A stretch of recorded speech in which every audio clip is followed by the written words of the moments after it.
नमस्कार विद्यार्थी मित्रांनो, आज आपण पाहणार आहोत इयत्ता 6वी विषय गणित मधील घटक 2 रेषा आणि कोन.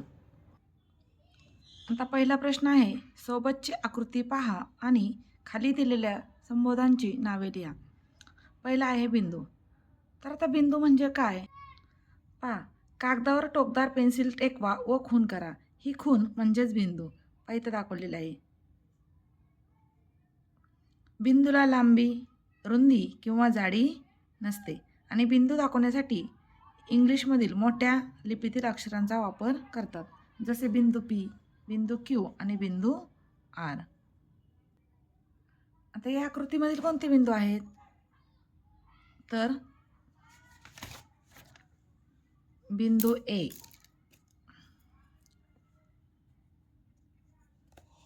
आपण नाव लिहूया. बिंदू A, बिंदू O, बिंदू C,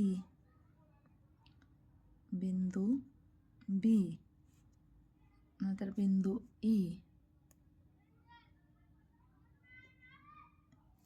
आणि बिंदू D. हे आहेत आपल्या या आकृतीमधील बिंदू. आता दुसरं आहे रेषाखंड. तर रेषाखंड म्हणजे काय? पहा, आता ही रेषा आहे आणि या रेषेवर कोणतेही दोन बिंदू घ्यायचे. या रेषेचे नाव X आहे आणि त्यावर हे दोन कोणतेही बिंदू P आणि Q. तर हा P आणि हा Q हा झाला रेषाखंड.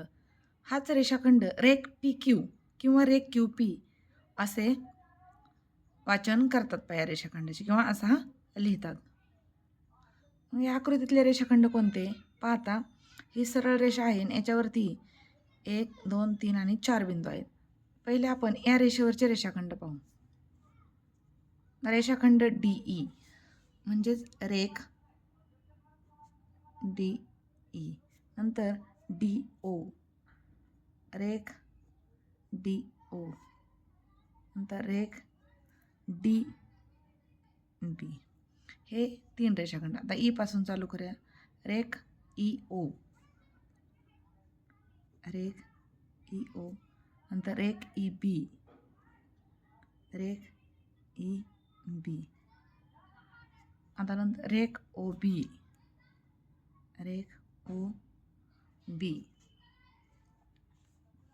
आता रेख OA, रेख OA आणि रेख OC. आता तिसरं विचारलं आहे आपल्याला किरण. तर किरण म्हणजे काय?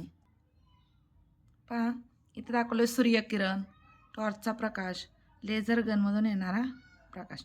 किरण हा रेषेचा एक भाग आहे जो एका बिंदूपासून सुरू होतो आणि एकाच दिशेने अमर्याद असतो. किरण ज्या बिंदूपासून सुरू होतो त्या बिंदूला किरणाचा आरंभ बिंदू म्हणतात. आता इथं आकृती आहे किरण AB. तर किरण ABचा A हा आरंभ बिंदू आहे आणि तो इथून एकदा स्टार्ट केला की अमर्याद पुढे जातो, म्हणून याला किरण म्हणतात. आता यातले कोणकोणते किरण आहेत बरं? पहा, किरण OB. पहा, किरण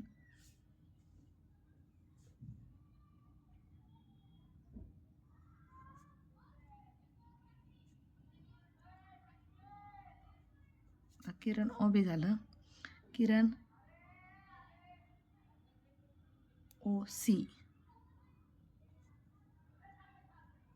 किरण OA, आता किरण EB, किरण EB, नंतर किरण DB, अजून किरण EB झाला. तर किरण इकडे पण होऊ शकतो, OE, आणि किरण OD. आता एकरेषीय बिंदू. एकरेषीय बिंदू म्हणजे काय? तीन बिंदू किंवा तीनपेक्षा जास्त बिंदू असतील एका रेषेवर तर त्यांना एकरेषीय बिंदू म्हणतात. या आकृतीमध्ये एकरेषीय बिंदू कोणते? तर एकरेषीय बिंदू डी, ई, ओ आणि बी.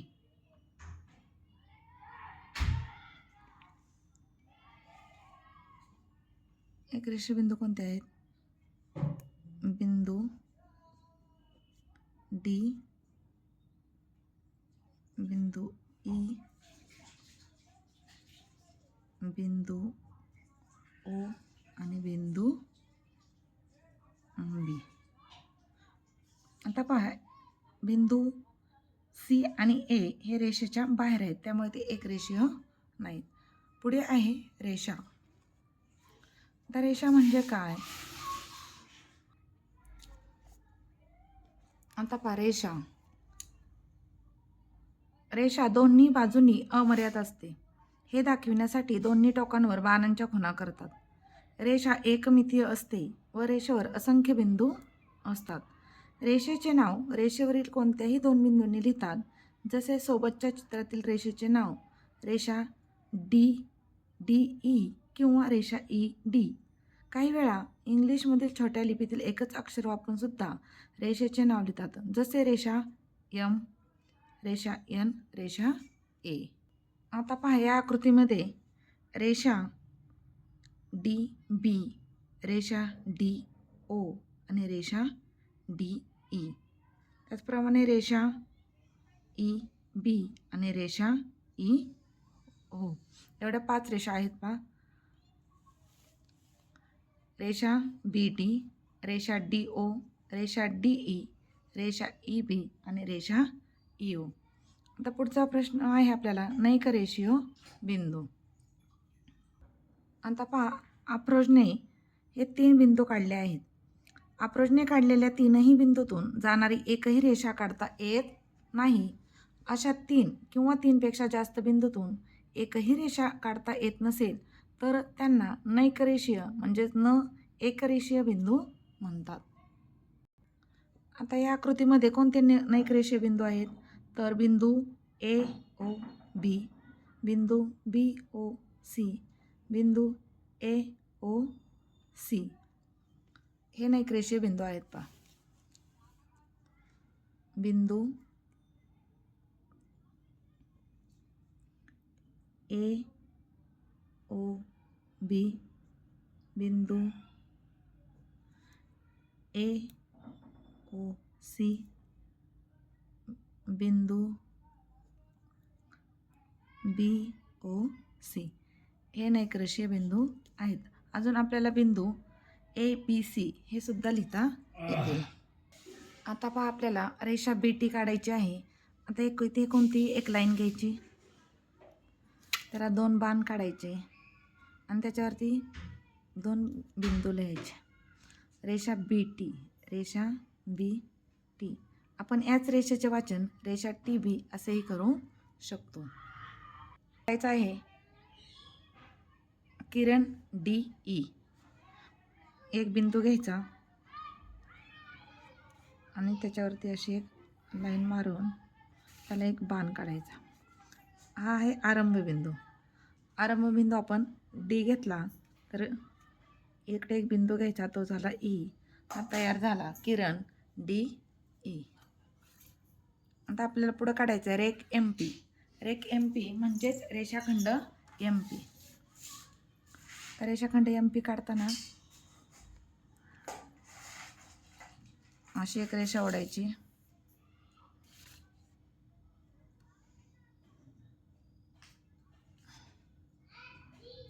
याच्यावरती 2 बिंदू घ्यायचे. बिंदू एम, इथे घेऊया बिंदू पी. हा झाला आपला रेषाखंड एम पी म्हणजेच रेख एम पी. आता आपल्याला काढायचं आहे रेषा वाय.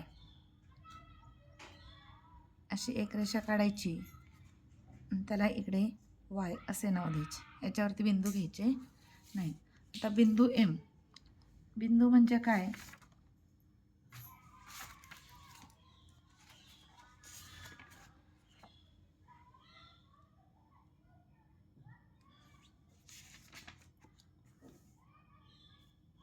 तर कागदावर एक टोकदार पेन्सिलचं टोक ठेवून काढलेली खूण किंवा पेनाने काढलेली खूण म्हणजे बिंदू. हा झाला बिंदू एम. तर प्रश्न तिसरा आहे, खालील बाबी स्पष्ट होतील अशा आकृत्या काढा. बिंदू पी हा रेख एबीवर आहे. पहा आता आपल्याला रेषाखंड एबी काढायचा आहे.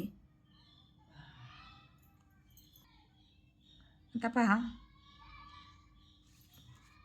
रेख एबी आपल्याला काढायचा आहे.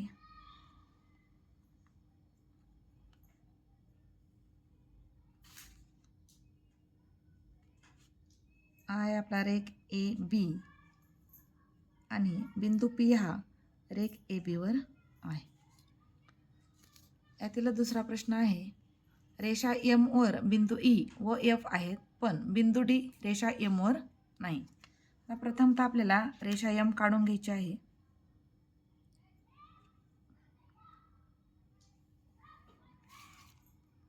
या रेषेला आपण नाव देऊया एम. तर रेषा एम वर कोणते बिंदू आहेत? बिंदू ई आणि बिंदू एफ. परंतु बिंदू डी हा रेषा एम वर नाही. मग तो कुठे येईल? इथे बाजूला काढूयात. बिंदू डी हा रेषा एम वर नाही. आता पहा, किरण ओ पी आणि किरण क्यू आर काढा. आपण काढूया. आरंभ बिंदू घेऊया ओ. हा घेऊया आरंभ बिंदू आणि याच्यापासून किरण ओ पी आणि किरण ओ क्यू.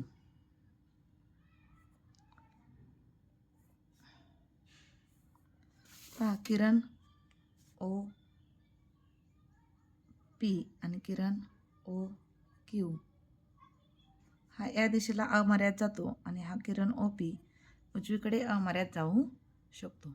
पुढचा प्रश्न आहे, सोबतच्या चित्रातील रांगोळीतून बिंदू, रेषाखंड व प्रतल दाखवा. आता पहा, ही ठिपक्यांची रांगोळी दिलेली आहे. या रांगोळीतून बिंदू, रेषाखंड आणि प्रतल दाखवायचे आहेत. आता यामधील बिंदू पहा, बिंदू आपण हा पी दाखवला आहे. इथं बिंदू क्यू, बिंदू आर, बिंदू एन, बिंदू एस, बिंदू एम, बिंदू ए, बिंदू बी, बिंदू सी आणि बिंदू डी असे अनेक प्रकारचे आपल्याला याच्यातून बिंदू दाखवता येतील. आता आपल्याला रेषाखंड दाखवायचे आहेत. रेषाखंड कोणता होईल? रेषाखंड ए बी, रेषाखंड सी डी, रेषाखंड बी डी, रेषाखंड ए सी, त्याचप्रमाणे रेषाखंड पी एम, रेषाखंड पी क्यू, रेषाखंड एस एन असे प्रकारचे रेषाखंड दाखवता येतील. आता आपल्याला दाखवायचं आहे प्रतल. आता बा प्रतल म्हणजे काय? तर इथं चित्रामध्ये टेबल दिला आहे आणि फळा दिला आहे. त्यांचे पृष्ठभाग कसे आहेत? सपाट आहेत. हे सपाट पृष्ठभाग सर्व बाजूंनी अमर्याद असणाऱ्या पृष्ठभागाचे भाग आहेत. सर्व बाजूंनी अमर्याद असलेला सपाट पृष्ठभाग म्हणजेच प्रतल. आता ही अमर्यादता बाणांनी दाखवली आहे. पहा, इकडे हा अमर्याद आहे, या बाजूला अमर्याद आहे, इकडेही अमर्याद आहे आणि इकडेही अमर्याद आहे.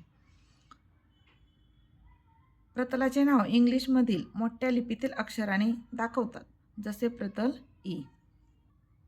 आता यामध्ये आपण प्रतल एच दाखवूया. पाय हा चौरसाकृती काय आहे? पृष्ठभाग आहे आणि तो या बाजूला अमर्याद आहे, या बाजूला अमर्याद आहे, खाली देखील अमर्याद आहे आणि इकडे देखील अमर्याद आहे.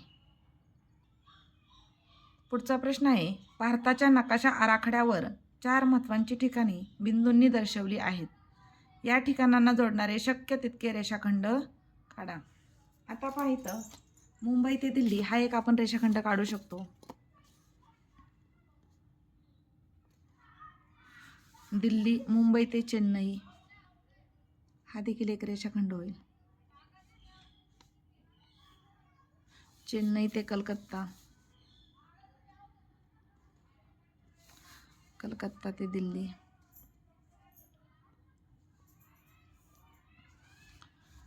दिल्ली ते चेन्नई,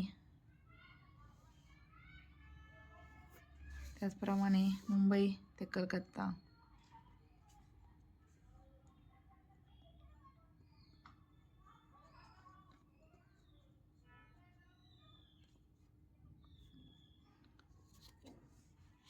इतके आपले काय होतील रेषाखंड तयार होत आहेत पहा.